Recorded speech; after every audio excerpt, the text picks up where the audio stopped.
ઓમ શ્રી કૃષ્ણ પરમાત્મને નમઃ. શ્રીમદ્ ભાગવત કથા દૃષ્ટાંત અને રહસ્ય.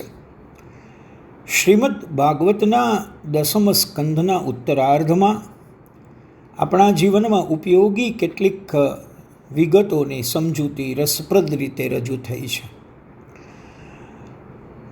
ધ્યાન એ રાખવાનું છે કે આપણને જે મળે છે, આપણે જે રળીએ છીએ, આપણે જે કમાઈએ છીએ, એ પૈસો છે, એ રકમ છે, એ નાણું છે, એ લક્ષ્મી નથી. લક્ષ્મીજી એ જીવ માત્રની માતા છે એવું ભાગવત કહે છે. અને તેથી જીવ લક્ષ્મીનો વિવેકથી ઉપયોગ કરી શકે, પણ લક્ષ્મીનો ઉપભોગ કરવાનો જીવને અધિકાર નથી. જીવાત્મા લક્ષ્મીનો ઉપયોગ કરી શકે, પણ તેનો ઉપભોગ એક નારાયણ જ કરી શકે. ઉપયોગ અને ઉપભોગમાં ફેર છે.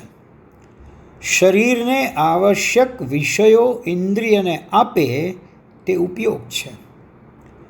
ઇન્દ્રિયો માગે તે વિષયો તેને આપે અને સ્વેચ્છાચારી થઈ ઇન્દ્રિયોને આધીન થઈ વિષયો ભોગવે તે ઉપભોગ છે. પૈસાનો દુરુપયોગ થાય તો જીવન બગડે છે અને પરલોક પણ બગડે છે. સંપત્તિનો અને શક્તિનો સદુપયોગ કરે એ દેવ. સંપત્તિનો અને શક્તિનો દુરુપયોગ કરે તે દૈત્ય. દેવ થવા માટે ભાગવતની કથા છે. સમયનો સદુપયોગ કરવાનો, સંપત્તિનો સદુપયોગ કરવાનો. મનુષ્ય જીવનનો ઘણો ભાગ સંતતિ અને સંપત્તિ પાછળ જાય છે. મનુષ્ય સંપત્તિ અને સમયનો દુરુપયોગ કરે છે. તેનો ઘણો સમય ફેશન, વ્યસન, શરીરને ત્રાસ આપવામાં અને શરીરને લાડ કરવામાં જાય છે. પરમાત્માએ મને વધારે આપ્યું એટલે તેનો સદુપયોગ કરવાની જવાબદારી મારા ઉપર આવી છે એમ માનવું રહ્યું. લક્ષ્મીજી નારાજ થાય જો જીવ માત્રની દુર્ગતિ થાય. શાસ્ત્રમાં લક્ષ્મીના 3 પ્રકારો બતાવ્યા છે. પહેલું, લક્ષ્મી. નીતિ અને અનીતિથી જે ધન પ્રાપ્ત કર્યું હોય તે લક્ષ્મી.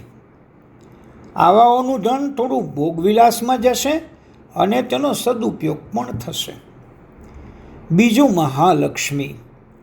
જે ધર્મથી મેળવેલું નીતિનું ધન છે તે મહાલક્ષ્મી છે. મહેનત કરતાં વધારે નફો લે તે પાપ છે. મહેનત કરતાં વધારે નફો લે તે એક પ્રકારની ચોરી છે. માનવીના જીવનમાં ધન મુખ્ય નથી, ધર્મ મુખ્ય છે. ધર્મ કર્યા પછી પણ સાથે આવે છે, ધર્મ મર્યા પછી પણ સાથે આવે છે. ધર્મથી, નીતિથી મહેનત કરી યોગ્ય રીતે પ્રાપ્ત કર્યું હોય તેને મહાલક્ષ્મી કહેવાય. અને ત્રીજું છે અલક્ષ્મી. પાપનો પૈસો એ અલક્ષ્મીનું સ્વરૂપ છે. એનો ઉપયોગ વિલાસ પાછળ થાય છે. મનુષ્યને તે રડાવે છે, તે આવે છે, રડાવે છે અને નાશ કરે છે. તે કોઈને શાંતિ આપતું નથી. મૃતાત્મા કેવળ ધર્મને જ સાથે લઈને જાય છે, બીજું કાંઈ સાથે આવતું નથી.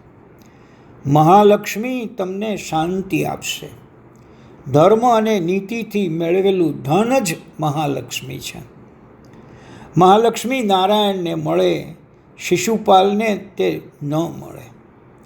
એ રૂકમિણી હરણનું તાત્પર્ય છે.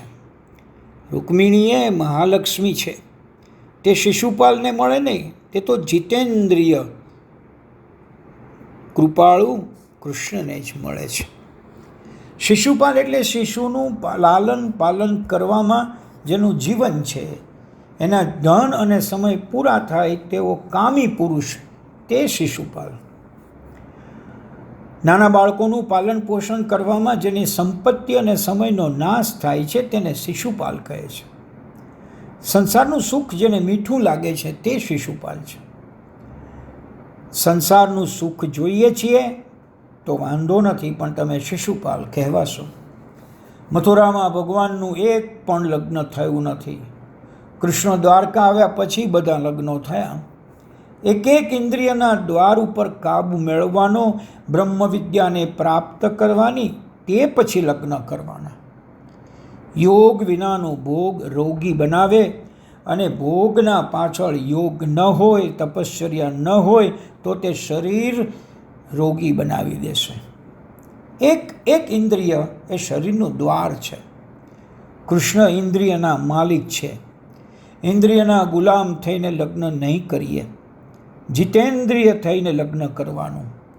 જેથી ગૃહસ્થાશ્રમ પહેલાં બ્રહ્મચર્યાશ્રમ બતાવ્યો છે. પરીક્ષિત રાજાએ કહ્યું, રૂકમિણીના લગ્નની કથા વિસ્તારથી સાંભળવાની મારી ઈચ્છા છે. આપણને આશ્ચર્ય થશે, પણ શુકદેવજી બોલ્યા છે કે ભીષ્મક વિદર્ભ રાજાના 5 પુત્ર અને 1 કન્યા. મોટા પુત્રનું નામ રૂકમી અને કન્યાનું નામ રૂકમિણી. અમરાવતીમાં રૂકમિણીનો જન્મ થયો. રૂકમિણીની માતાનું નામ ભાગવતમાં ક્યાંય દર્શાવ્યું નથી, અન્ય ગ્રંથોમાં આપ્યું છે. પિતાનું નામ ભીષ્મક, માતાનું નામ શુદ્ધમતી. જ્યાં શુદ્ધ બુદ્ધિ હોય ત્યાં મહાલક્ષ્મી આવે.